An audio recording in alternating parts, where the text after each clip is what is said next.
Hello guys, మనకి IPL 2025 సీజన్లో చూసుకుంటే అందరి మధ్యలో ఒకటే డౌట్ అరైజ్ అవుతూ ఉంది. అదేంటంటే ఎంఎస్ ధోని నెక్స్ట్ సీజన్లో ఆడతాడా లేదా అనే డౌట్ అందరికి కూడా ఉంది. ఎందుకంటే ఈ సీజన్లో చూసుకుంటే చాలా దారుణంగా లాస్ట్ పొజిషన్లో ఉంది సిఎస్కే టీం.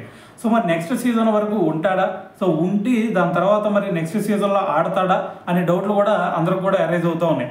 అయితే దీని గురించి మరి రీసెంట్గా మనకి సురేష్ అయినా కూడా మాట్లాడాడు.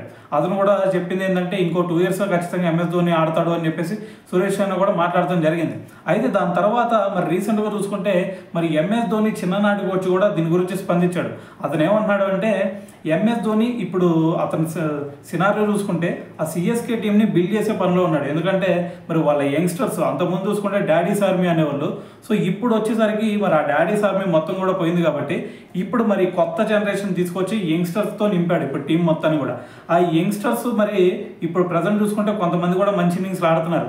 సో అందరి నుంచి కూడా ఒక మంచి ఇన్నింగ్స్లు రాబట్టి దాని తర్వాత ఆ టీంని సరిగ్గా సెట్ చేసి దాని తర్వాత మాత్రమే మరి ఎంఎస్ ధోని బయటికి వెళ్ళిపోతాడు అని చెప్పేసి సో మరి వాళ్ళ చిన్ననాటి కోచ్ కూడా మాట్లాడటం జరిగింది.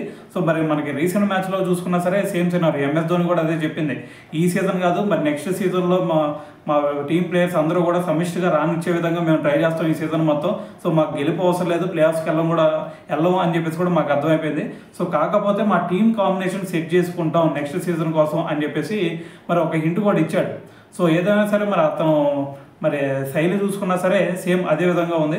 సో ఏదైనా సరే మరి అతను చెప్తుంది ఏంటంటే మరి ఎంఎస్ ధోని చిన్ననాటి కోచ్ అతను చెప్తుంది ఏంటంటే మరి ఎంఎస్ ధోని ఏది చేసినా సరే మరి సిఎస్కే టీం మంచి కోసమే చేస్తాడు ఖచ్చితంగా. మరి అతని డెసిషన్స్ మాత్రం మరి సిఎస్కే మేనేజ్మెంట్కి అనుకూలంగానే ఉంటాయి అని చెప్పేసి కూడా అతనైతే మాట్లాడటం జరిగింది. సో ఏదేమైనా సరే మరి దీని గురించి మీరేమనుకుంటున్నారు అనేది కూడా కింద కామెంట్ చేయండి.